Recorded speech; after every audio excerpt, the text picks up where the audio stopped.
ready for this? It's showtime. Lights, fans, action. Oh yeah, we've got action. Faster, tougher, more ferocious. There's nothing like league. This is the Betfred Super League.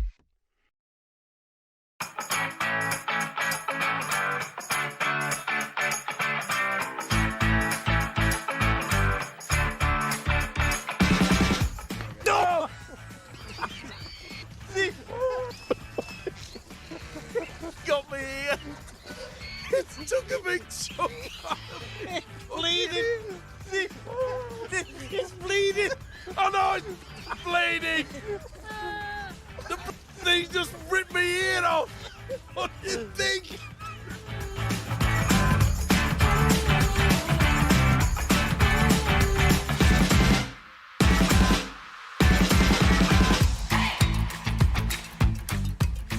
Hello again, it's Eddie and Stevo, the podcast, Rugby League chat for half an hour or so, nothing too taxing, and Stevo and me again for the first time in a couple of weeks, courtesy of the major sponsors of the sport, Betfred. Now then, last week we had that special interview with the newly appointed chair of the Rugby Football League, Nigel Wood, back in harness again as once more the leading figure in the game. Now I know that Nigel has got his critics. We all do. But honestly, I think that deep down he has the best interests of the game at heart. He's a rugby league man through and through. But since we spoke, the clubs have voted to increase the size of the Super League competition next year to 14 clubs, 2 more than the current 12.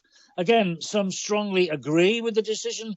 Others are vehemently against it. So, Stevo, let's start with this. What do you think? Is it madness or welcome expansion? Madness, as far as I'm concerned, but there is an opportunity because at the moment where clubs are meeting each other on 3 occasions while other clubs are only meeting the opposition once, there was an indication where a few clubs were having to play within 3 weeks against each other. To me, it's confusing. So I suppose in many ways they're hoping that if they just gets to 14, then we can have a full schedule before the season starts. Yes, we can go home and away every week and not do these loop fixtures which were brought in. There's talk of a top 8 playoffs, Stevo. We've had that before. We've had 14 teams before. We're going back to the future here, aren't we? Well, we have to go way, way back, Eddie, where it was if you finished in the top 16, that you were in the knockout situation when we called it the championship those days. So we've been there and done that before. I'm just a little bit worried about our game becoming confused. My information, by the way, Stevo, is that Sky Television, who, of course, broadcast every game in 2025, they were not consulted about a 14-team competition. It means an extra match that they have to cover every week. So there's more production costs for them. And this, of course, coming in the year that they are going to have to renegotiate the television deal. Am I right to be slightly concerned? I wouldn't say slightly concerned. I would say that is a large concern in regards to the fact.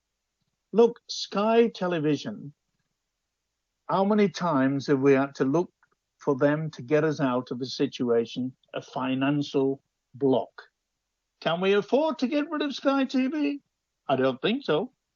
Some in the game think we can. I spoke, as I said, to Nigel Wood last week, and I said, is this your biggest challenge? And he agreed. But I think he also thinks that IMG will have a big part to play in all that. That was the one thing they were really brought in to try and sort out, an increase in revenue from the TV deal. I don't see it coming, if I'm honest. I really don't. Well, the one thing in Nigel's favour is the fact that he alone got the best deal out of Sky for rugby league's services. Yes. Simple as that. Let's hope that he can do exactly the same. Now, look, we mention Salford every week. Morecambe Football Club, they're stuck with a similar financial problem because of failed takeover bids. The club was relegated at the end of last season to the National League. A takeover was thought to have been agreed with a Punjab Warriors organisation for control of the club that's 105 years old, but it never materialised. So the officials of the National League have now suspended Morecambe, and reports say the club doors have been shut. They're suspended until the 20th of August. Unless agreement is reached with someone, then they will be expelled. Tough on the club, obviously, but I wonder, maybe some similar action should have been taken with Salford, because they're dying, Stevo. They're dying from 1,000 cuts, and it's a tragedy. It really is. Of course it is. We can't afford to lose a wonderful club like that. But it wasn't as though it was unexpected. And if they knew that they were in this awful situation, that the Rugby Football League, Super League, should have said, you cannot purchase any of those Salford players. We want to try to get them back on track. What do you do, though, Stevo, if people don't get paid and they don't get their pensions, allegedly, at the moment being paid? How do you tell the players that and say, go out and put your body on the line every week? Well, in Australia, they have the wherewithal, the finances, to have said, we will support them. We will give them and ensure that we still have a Salford club. Yes, well, as you say, we say this each and every week on the podcast, and the situation just seems to go from bad to worse. I mean, just looking back at this increase of the size of the Super League competition, there's been one idea mooted that the Challenge Cup quarter-finals should be taken to Newcastle's ground instead. And Derek Beaumont is also suggesting maybe the round of the last 16. Anyway, despite all of that, we still don't know what's going to happen as far as the Magic Weekend is concerned. But Steve, 64,000 people were there this season, showing, that there is an appetite for it, but it looks doomed under this new plan. A Nines Festival is also being muted. I mean, what's going on? Well, we're in turmoil. It's as simple as that. We need to ensure that all the clubs come together. I just get the feeling that there's a certain amount of clubs that don't want this and a certain amount of clubs that don't want that. And we're fighting against each other. Now, hopefully, Nigel Wood will bring some common sense to it. If you look at the top six, Stevo, in the Super League at the moment, I mean, it's a fantastic race. It really is. 20 rounds gone.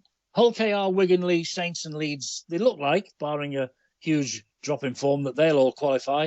Wakefield and Hull, who were struggling at the end of last year. Wakefield out of the Championship. They're fighting for sixth. Warrington 4 points off the pace. Now, the defeat at Leigh was a huge blow for them. And their ex-halfback Kevin Brown is quoted as saying their season is now over and the Sam Burgess effect is finished. But there are funds being made available to Sam to rebuild. They've signed a few players already for 2026. But is the top six done and dusted as well? Oh, no. I think we'll just see a few turnarounds. It's amazing now. You think, well, they're down and out.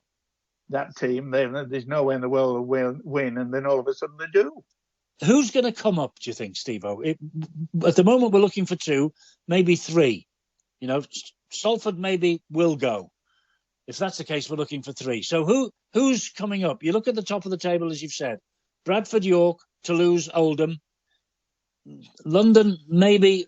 We don't have to look at merit as far as London are concerned. Maybe they should be brought in because we need a big team in London, which was the view back in 1995, 1996. But it has to be based on merit, doesn't it? Who comes into Super League from the Championship?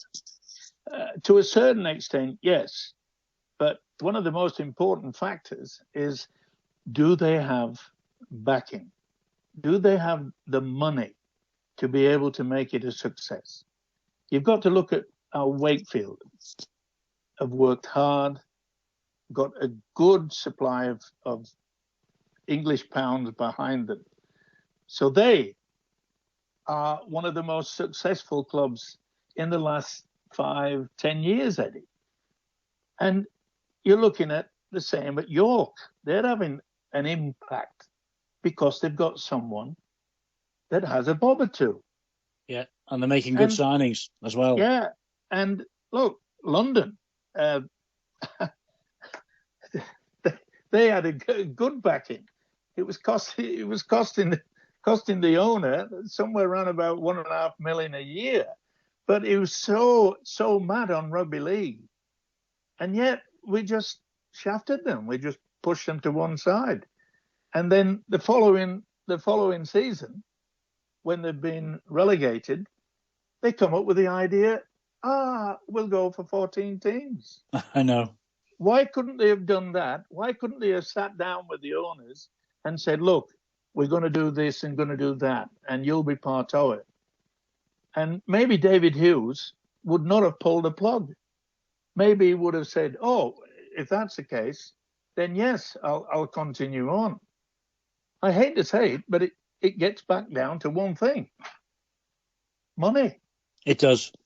And the question you always ask is who's running the game. And I get the feeling over the past couple of weeks with some of the things that are coming out from all of these meetings is there are 12 clubs at the moment, 14 on the cards in future.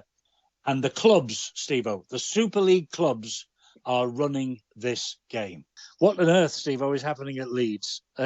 August the 1st was supposed to be the date Brad Arthur announces whether he's staying or going. Leeds say negotiations are still ongoing. And now the proposed deadline has been moved forward to next week. They've made a big offer to him, or they've made an offer to him, and it's now up to him. There's an added complication, isn't there? Brad Arthur's son, Jake, is looking at coming to Super League in 2026, and several clubs looking for fresh talent in the halves. He fits the bill. And, of course, the overseas quota rises from 7 to 10 next year. Hull believed to be leading the chase. But with another member of the Arthur family possibly on his way to the United Kingdom, does this cloudy the waters as far as Brad's concerned? Will he now be staying at Leeds? I said a couple of weeks ago he's gone. Who knows? There's only one person that will know that, and his name is Brad Arthur. Now, I don't know whether he has a manager or whatever, or whether he does all this himself, but whoever the manager is certainly doing a damn fine job, because it should have been fixed up at the end of last month. Now they're saying it's going to be a week later, and how long are we going? We're just going to wait around for this? Is the manager saying, "Well, you'll have to up his contract or whatever"? Blah blah blah. It's down to, is it worthwhile for him to stay? He keeps saying that he misses his family. Of course, you miss your family when majority are back down in Australia. And I'm not so sure that just his son Jake is looking to come to Super League will change his mind. And we'll never know. But will they extend it again? Will the manager say, well, if you can just add a little bit of extra in that? Again, we go back to one thing: money. Well, Leeds need an opinion. Leeds need an answer, because if, goodness gracious, they were supposed to get one on the 1st of August. Well, they were, but if they're looking for a coach, I know there are men out there. Steve McNamara is probably top of the list, but if they're looking for a coach, and we're 7 games away from the end of the regular season, they need to be making a move now for the new coach, Leeds, surely, in their own interests. Give Brad Arthur all the time he wants, but in the Leeds Rhinos' own interests, they have to have a decision by this new deadline. Unless they've already made the decision and decided who will take over Brad's position. I think they probably have already done that. But it'll be whether the negotiations are going to be to the approval of Brad Arthur. And I just wait and say, well, let's see what happens with that. I mean, it's the same with Castleford. Castleford are not going to announce it. They're going to wait until the end of the season. I don't know whether they will or they won't. I still think it was a mistake to get rid of the coach with only a few games to go. It's difficult. It is. You wouldn't be a coach, would you? You would not be a head coach of a rugby league club for all the tea in China. I tried, and it's the worst move I've ever done in my entire life. But it opened the door to you to come across and work with me for all those years. So there you go. It wasn't all bad news, eh? Well, that's the reason why I'm still struggling to come to terms. Look, we've got some really sad news to relate, and you'll know this guy well. One of the NRL greats, Sam Bako. He's passed away at the really young age of 64. A glittering career in the 80s with Queensland in state of origin, Canberra, Brisbane in the NRL, and Leeds Rhinos over here. He played all 3 tests in the famous 1988 Ashes series. Stevo, that's where you and I first worked together for BBC Radio, you know? That's right. The great Sam, slamming Sam Bako. Just to end some... many ways heartbreaking news about Mickey Hyen, but also some uplifting news as well, because I was with Mickey the other week at the Warrington Academy Tour fundraiser that they had in the town. He was in great spirits. The news is now public that he has grade 4 metastatized cancer, which is dreadfully, dreadfully sad. But a GoFundMe page has been set up. £50,000 already raised. Lee have launched a Mickey Hyen One of Our Own campaign.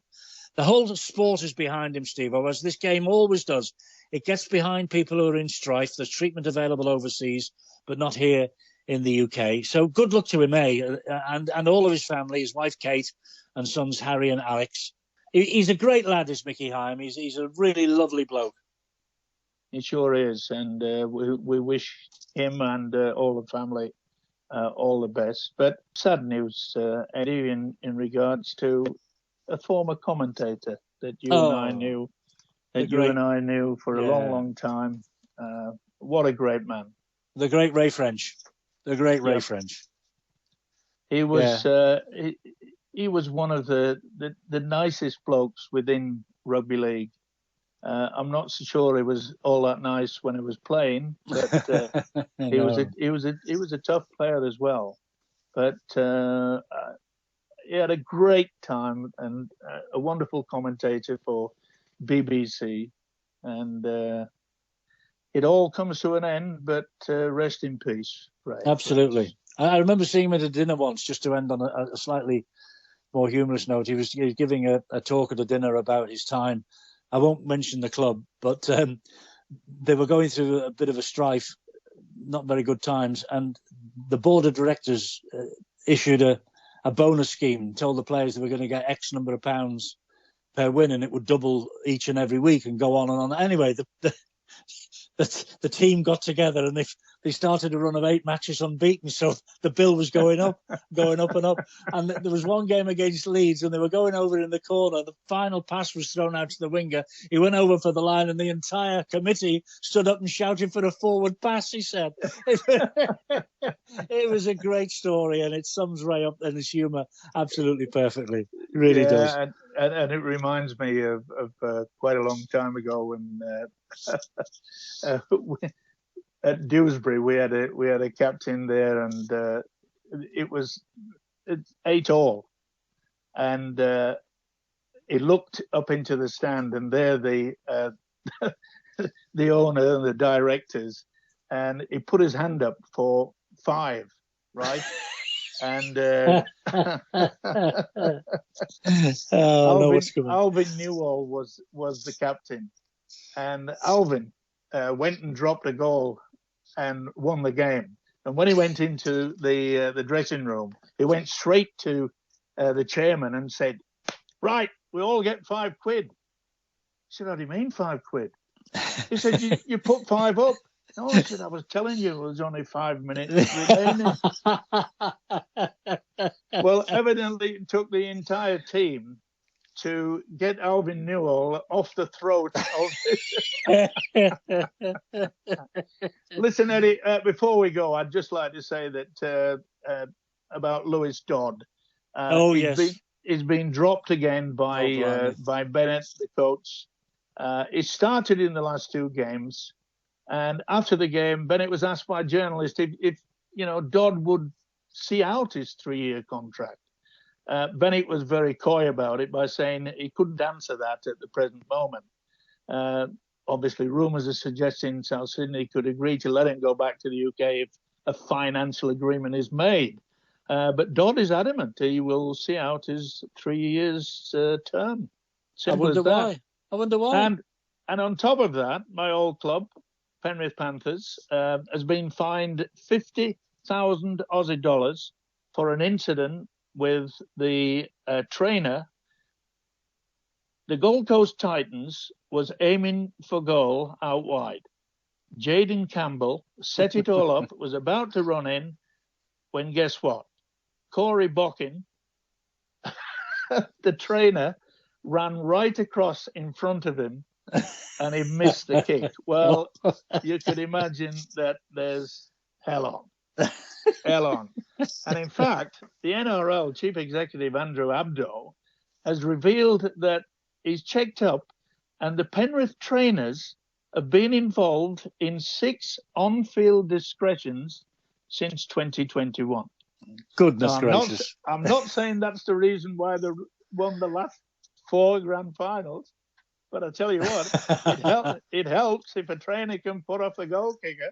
Just a bit, doesn't it? Just a bit. Steve, it's a great game, isn't it? We talk about the trials and tribulations. We talk about people we've lost. We talk about people who are up against it. But there is that sense of humour. There is that, camaraderie that exists in this game that doesn't exist in many other sports. And we've all got stories. We've all got stories. And trainers running in front of kickers. That's brilliant. I think I've seen it happen here once or twice as well. Brilliant. Absolutely brilliant. Well, not all coaches tell the truth. No, that's why you didn't last long as a coach all those years ago. Steve, always great to talk to you. Thanks very much once again. See you, Tom, man. See you next week. Indeedy. See you then. Take care. Be good.